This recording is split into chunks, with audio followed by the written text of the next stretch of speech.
언제나 필승! 네, 반갑습니다. 필승입니다. 자, 이번에 분석해드릴 기업은 동원산업입니다. 최근에 전고체 배터리가 필두에 나오고 있고요. 그리고 중국산 전기차 판매량이 폭증하면서 2차 전지에 대한 관심이 다시 한 번 더 불고 있습니다. 뿐만 아니죠. 얼마 전에 이재명 대표가 3%에 나와서 가장 강조한 것 중에 하나가 바로 코스피 지수예요. 코스피 지수가 3,000 이상 무조건 갈 수 있다라고 단언하면서 사실 상법 개정이든 아니면 밸류업이든 결국 여야 할 것 없이 코스피 지수 혹은 증시에 대한 부양은 정책 아젠다라고 볼 수가 있는 것입니다. 그에 따라서 결국 밸류업과 2차 전지 쪽에서 숨겨진 대장주인 동원산업에 대해서 분석을 해드리겠습니다. 동원산업 같은 경우는 우리가 알고 있는 그거 맞아요. 네, 참치 만드는 동원 참치 만드는 그 기업 맞고 그 외에도 뭐 사료라던가 아니면 스마트 물류라던가 이런 쪽에서 좀 사업을 하고 있고 무엇보다도 2차 전지 쪽에서 괄목할 만한 성장성을 보이고 있는 숨겨진 기업이라고도 할 수가 있습니다. 그뿐만이 아니죠. 작년에 자사주 대략 한 30%가량 발행주식 대비해서 30%가량 되는 것들을 한꺼번에 작년에 소각을 해버렸습니다. 그 정도로 밸류업의 진심인 그런 기업이 되고 있다는 것이고, 다른 말로는 대주주의 지분이 매우 커짐으로써 자진 상폐에 대한 기대감이 껴도 이상할 게 없는 그런 기업이라는 것을 좀 말씀을 드리면서 시작을 해볼게요. 핵심만 딱딱딱 추려서 말씀을 드려보겠습니다. 동원산업 같은 경우는 압도적으로 주주가치 환원에 대한 그런 강력한 아젠다를 펼치고 있는 그런 기업인 것이고, 업계 최고 수준의 배당 정책이 지금 예정되어 있습니다. 배당 성향을 30%대로 확대하겠다고 하고 있는데, 그런 배당률이 올해 같은 경우는 얼마가 나올 수 있느냐, 제가 봤을 때는 최소 한 10% 정도 나올 수 있을 것 같아요. 지금 보시면 동원산업의 시가총액은 약 1.4조 원 정도 됩니다. 그리고 올해 기준으로 당기순이익이 대략 한 4천억, 지배주주 순이익을 봤을 때는 3,700억 정도 되는데, 여기서 영업이익은 약 6천 정도 가량 됩니다. 여기 30% 정도를 배당 성향으로 한다고 한다면 결국 1,500억 정도가 이제 배당이 나올 수 있는 것이고, 지금 주가 대비해서는 대략 한 10%가량은 배당률로 나올 수 있는 그런 체력이 만들어지고 있다는 것입니다. 뿐만이 아니죠. 동원산업은 예전부터 주주 친화적이지 않은 기업으로 유명했습니다. 예전부터 현금을 막대하게 쌓아두고 자사주를 무려 20% 이상 들고 있고 그런 기업으로 유명했었는데, 작년에 무려 30%의 자사주 매입 소각을 함으로써 대주주 지분이 무려 87%까지 올라왔어요. 그도 그럴 것이, 지금 보시면 김재철 명예회장이 이제는 지분 승계를 해야 돼요. 나이가 89세입니다. 지분 승계를 하루라도 빨리 해야 된다는 것인데, 제가 봤을 때는 자진 상폐에 대한 가능성도 낮진 않아요. 왜냐하면 자진 상폐 후에 비상장 기업으로서 승계를 하게 될 경우에는 이 세금이 50%대에서 40% 정도로 줄어들기 때문에 결국 이들 입장에서는 대략 한 1,000억 원 정도, 1,000억 원 가까이 그런 세금적인 이슈가 있는 부분이다 보니까 80%까지 대주주 비중이 올라왔고요. 이게 여기서 이제 약 7% 정도만 더 올라오기만 한다면 자재 상폐에 대한 그런 가능성을 염두에 둘 수 있다는 점에서, 자재 상폐가 돼도 뭐 나쁠 건 없겠죠. 왜냐, 주주 입장에서, 특히나 이제 저같이 이제 막 보고 있는 주주 입장에서는 결국 자재 상폐를 하기 위해서는 공개적으로 지분을 매수해야 되고, 공개적으로 지분을 매수하기 위해서는 현 주가보다 훨씬 더 높은 주가에서 주식을 매입해야 되기 때문에 그런 것입니다. 물론 여기서 논란이 될 수 있는 부분들은 이 고점에서, 보시면 이 고점에서 잡은 분들 같은 경우는 아마 자산 상폐를 한다고 하더라도 수익으로 나오지 못할 거예요. 다만 손실률이 예를 들어서 마이너스 50%에서 자산 상폐를 통해서 마이너스 20% 정도로 올라올 수 있다면은 이런 것들도 뭐 굳이 나쁘다고는 할 수 없겠죠. 그래서 그런 부분을 봤을 때는 결국에는 자산 상폐를 하든 아니면 지금 회사에서 말하고 있는 것처럼 압도적으로 뛰어난 주주 환원책을 펼치든 혹은 2차 전지를 통해서 꾸준한 성장을 보이든 지금 정도면은 관심을 가지고 지켜볼 수 있는 그런 기업이라는 점에서, 제가 봤을 때는 이번에 만약에 뭐 대선이 치러지든 아니면 추후에 총선이 치러지든 그 정치적인 아젠다 중에서 가장 큰 것은 이제는 주식시장이에요.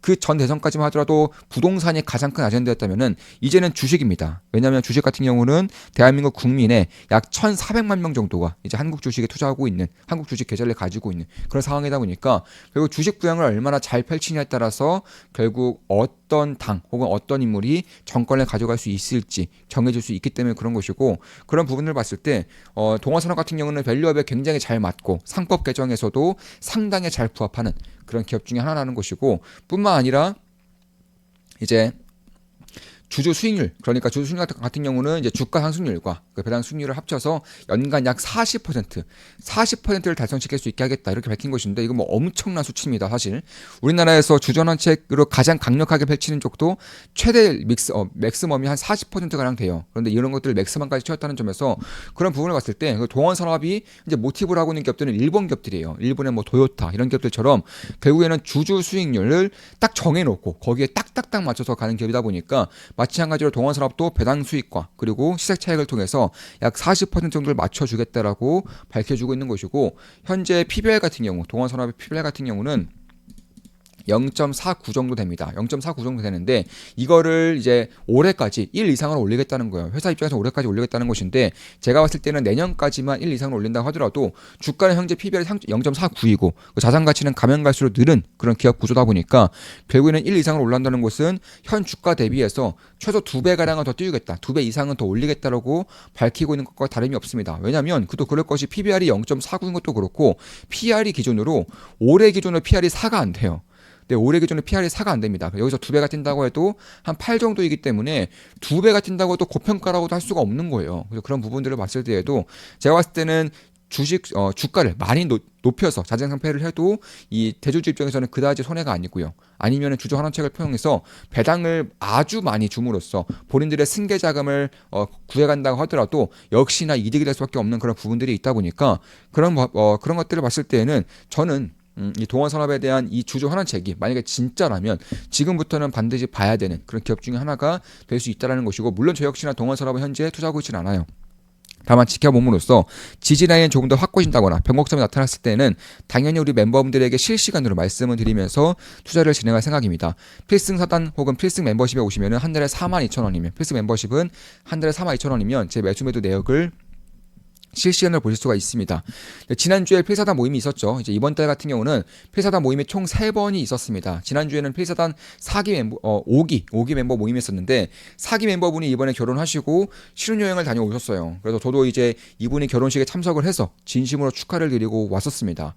그분이 신혼여행을 괌으로 가셨는데 괌에서 이제 위스키를 좀 사오셔서 이렇게 좀 선물로 이렇게 주셨습니다. 한 번 더 진심으로 감사드리는 말씀 드리고 싶고, 저 역시나 이분의 그런 결혼식에 참석을 해서 이제 축하를 했다 보니까 조금 더 뜻깊은 그런 마음이 드는 것은 사실입니다. 정말로 진심으로 감사드리고, 항상 뭐 우직하고 그런 모습을 보여주시는 분인데 행복한 결혼생활 할 수 있을 거라고 뭐 당연하게 생각하고 있고 그럴 거라고 이제 믿고 있고 응원을 드리고 싶습니다. 진심으로 한 번 더 감사드리는 말씀을 드리고 싶습니다. 위스키 잘 마시겠습니다. 감사합니다. 다시 돌아와서 따라서 미래 성장 산업 같은 경우는 뭐 확실하게 준비하고 있어요. 뭐 대표적으로 제가 2차 전지를 말씀드렸지만 2차 전지 중에서도 이제 동원 산업이 가장 잘하는 게 있죠. 알루미늄 캔. 우리 동원 잠취에서도 캔이 굉장히 유명하죠. 통조림 캔이라던가 알루미늄 캔, 뭐 음료수 캔 이런 것들을 국내에서는 거의 압도적인 기업으로 이제 자리 잡았기 때문에 그런 것들을 통해서 배터리 캔도 이제 만들고 있다는 거예요. 실제로 삼성 SDI, LG 에너솔루션에 납품을 하고 있고 그 외에도 CAT라던가 BYD라던가 혹은 테슬라에도 납품을 하기 위해서 이미 중국 쪽에 해외 범위를 세웠고요. 유럽 쪽에도 해외 범위를 세웠습니다. 그래서 그런 부분을 봤을 때에도 기술력적인 부분에서는 양극박과 그리고 알루미늄 캔 같은 경우는 글로벌에서도 가장 뛰어난 그런 축에 속하는 기업이라는 것이고, 이에 따라서 2차 전지뿐만 아니라 사실상 육상 연화 양식, 그러니까 연화 양식 같은 경우도 꾸준하게 투자를 하고 있고요. 항만 시스템에서 투자를 진행하면서 결국에는 굉장히 안정적인 수익을 앞으로도 안정적인 성장성을 가져가겠다는 거예요. 특히 2016년도에는 대략 항만이 1.3조 규모에 해당하는 항만이 이제 완공이 되기 때문에 그런 것들을 봤을 때에도 이 동원 산업은 가치적인 부분에서나 혹은 성장성적인 부분 혹은 모멘텀이라던가 혹은 주주 환원책 어떤 것을 보더라도 완벽하게 환골탈퇴하고 있는 기업이다. 이렇게 좀 보실 수가 있겠습니다. 그래서 그런 것들을 봤을 때 해외 수출이 22% 정도 급증을 하면서 결국 내수 기업에서 해외 기업으로 탈바꿈이 되고 있는 것들도 제가 보는 포인트 중에 하나인 것은 맞습니다. 결국에는 AI 기술을 통해서 뭐 수산물 가공이라던가 포획이라던가 아니면 유통이라던가 이런 것들을 뭐 꾸준하게 진행하면서 비용을 줄이고 있는 것도 맞고요. 특히 이제 주주 환원적인 부분에서 혹은 IR들 굉장히 적극적으로 해내면서 평가에서 이 A등급에서 받았습니다. MSCI ESG 평가에서 A등급을 받았고 실제로 노르웨이 국부 펀드와 캘리포니아 국민연금 공무원연금 등이 이미 동원 산업의 주주가 되어 있어요. 그만큼 해외 연금 투자가 작년에 전년 대비해서 45% 급증했다는 것은 그만큼 외국인 투자자들의 선택도 받고 있다는 것입니다. 따라서 지금까지는 동아산업 하면은 치를 떨던 투자자들이 굉장히 많았어요. 워낙에 주주 친화적이지 않는 그런 기업이다 보니까. 근데 제가 생각했을 때는 아마 김재철 명예회장이 이제 물러나면서 89세 날에 물러나면서 첫 번째는 이제 아무래도 자진 상패에 대한 가능성이 좀 있는 것 같고, 왜냐하면 비상장으로 승계를 하면은 세금이 훨씬 더 낮아지기 때문에 그런 겁니다. 그게 아니라면은 결국 이제 김재철 명예회장이 물러나면서 그 자식단에서 주주 환원적인 진심 어린 진심의 주주 환원책을 펼치고 있는 게 아닌가 이렇게 보고 있는 거예요. 그러니까 둘 중에 어느 것이든 결국에는 지금 정도부터 관심을 갖고 있는 주주라면 혹은 신규 투자 가능한 투자자라면은 꽤나 관심이 갈 만한 그런 모멘텀이라는 것이고, 그런 부분들을 봤을 때 결국에는 배당 성향을 2배 가까이 띄우는 것도 마찬가지고, 그리고 뿐만 아니라 이제 무상증자와 그리고 작년에 약 30% 정도 되는 이제 자사주를 소각해버렸다는 점, 그래서 그런 부분을 봤을 때에도 저는 여전히 이 기업에 대한 관심을 꾸준히 가져야 한다고 보고 있어요.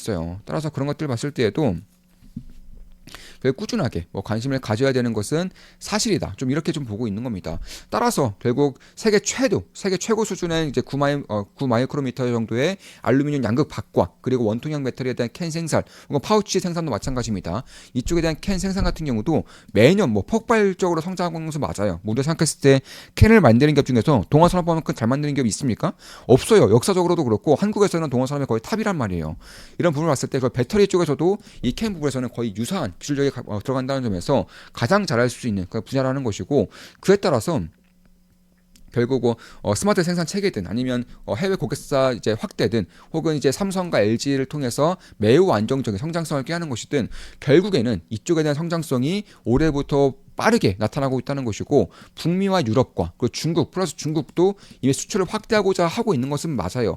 이미 해외 수출 같은 경우는 매출의 40% 정도가 2차 전지 쪽에서는 40% 정도가 이미 해외 수출을 통해서 일어나고 있습니다. 그러니까 LG와 삼성뿐만 아니라 결국 남미라던가 유럽, 북미, 중동, 중국까지도 이 시장을 빠르게 넓혀가고 있는 것은 사실이라는 거예요. 특히나 이제 테슬라에 납품하기 위해서도 노력을 하고 있는 것이고, CATL, BYD에도 이미 협력을 진행하고 있다는 점에서 이런 것들 봤을 때 올해 정도면은 결국 밸류에이션 리레이팅이 발생해도 전혀 이상할 게 없는 그런 흐름이라는 것이고, 따라서 그런 것들을 봤을 때 결국 지금까지는 LG와 삼성에 이제 밀집되었었다면은 이제부터는 신규 고객, 특히나 이제 메이저 고객을 할 수 있는 테슬라, BYD, CATL 이쪽에 대한 고객을 차지하기 위해서 꽤나 해외에 대한 그런 거점을 넓혀가고 있는 것이고, 이미 해외 매출 수출이 40% 가까이 된다는 것은 이쪽에 대한 가시적인 성과가 이미 나오고 있다. 좀 이렇게 보실 수가 있는 것입니다. 그래서 그런 부분을 봤을 때에도 결국에는 삼성과 LG와의 협력을 통해서 매우 안정적인 그런 캐시카우를 가져가고 있고, 그 외에도 테슬라용 혹은 중국 현지용으로도 꾸준하게 진출하고 있기 때문에 그런 부분들을 봤을 때 제가 봤을 때는 2차 전지 쪽으로도 결국 다른 기업들에 비해서는 훨씬 더 성장성도 뛰어나지만 가치적인 부분에서도 PBR이 0.5에다가 PR도 올해 기준으로는 대략 한 4 정도밖에 안 되기 때문에 그런 부분들을 봤을 때 결국에는 적극적인 주주 환원책을 펼치더라도 이 기업 입장에서는 전혀 이상할 게 없는 그런 부분이다. 워낙에 저평가되어 있다 보니까, 특히 성장성 대비해서 워낙에 저평가되어 있다 보니까 이런 부분들이 지금으로서는 꽤나 부각될 수 있는 그런 모습 중에 하나는 것이고, 특히 양식적인 부분에서도 이제는 완전히 좀 키우려고 하는 그런 노력들이 보이고 있습니다. 이에 따라서 지금까지 바다에 나가서 상선을 통해서 직접 포획을 해왔다면은 이제부터 양식을 통해서도 매우 안정적으로 이제 원재료를 조달받을 수 있다는 점에서 그런 부분들을 봤을 때 제가 봤을 때에도 결국 수산업 쪽에서는 동원산업의 가장 이제 뛰어난 그런 경쟁력을 가져갈 수 있는 그런 모멘텀이 만들어지고 있다는 것이고, 그에 따라서 PBR을 1 이상으로 만들겠다는 점, 그리고 ROE 같은 경우도 15% 가까이 늘리겠다는 것은 자사주 매입 소각에 대한 가능성을 더 열어두고 있는 거예요. 왜냐하면 ROE를 높이기 위해서는 첫 번째로 수익을 늘리는 것도 중요하지만 두 번째로 자본금을 줄이는 것도 중요합니다. 자본금을 줄이는 가장 첫 번째 요인은 자사주 매입 소각이에요. 자사주 매입 소각을 통해서 자산 가치를 줄이는 거죠. 자본금을 줄임으로써 ROE를 매우 빠르고 효과적으로 늘릴 수가 있게 되는 것입니다. 지금 보시면은 대략 한 ROE가 이제 재작년 기준으로 대략 한 6, 8 정도 나왔어요. 8.5 정도 나오고, 올해 같은 경우도 그리고 작년 분기별로도 그다지 높지가 않았습니다. 아마 9 5 이 정도 나왔었기 때문에 이거를 15까지 늘린다는 것은 역시 2배가량 늘린다는 거예요. 그러니까 PBR도 2배가량 늘린다는 것이고 ROE도 2배가량 늘린다는 것이고 배당은 뭐 거의 뭐 2.5배 정도 늘린다는 것이기 때문에 그런 부분들을 봤을 때 결국 이 기업이 성장성을 가지고 있다고 한다면 결국 지금까지 나오고 있는 이런 장기 박스권, 장기 이제 지지부진한 그런 흐름을 완벽하게 돌파해낼 수 있는 그런 모멘텀을 하나씩 만들어가고 있는 게 아닌가 개인적으로는 그렇게 보고 있습니다.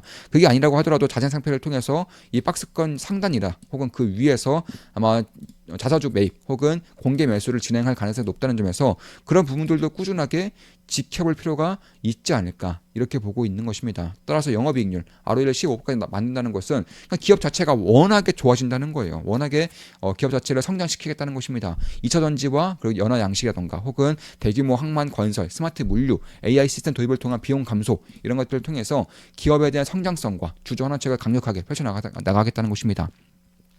자, 이것으로 방송 마치겠습니다. 지금까지 동원산업에 대한 분석이었습니다. 앞으로도 좋은 분석, 좋은 기업 분석으로 찾아뵙겠습니다. 한 달에 42,000원이면 제 매수 매도 내역을 실시간으로 보실 수가 있습니다. 주식 투자에 대해서 제대로 배우고 올바르게 나아감으로써 훌륭한 투자자가 되고 싶으신 분들은 조금만 기쁨 멤버로 오시면 되겠습니다. 제가 텔레그램과 온라인을 통해서 제 모든 것들을 전수해드리는 필승 투자 아카데미라고 보시면 되겠습니다. 필승이었습니다. 필승 구독, 알림 설정, 좋아요는 여러분들께 도움이 됩니다. 필승!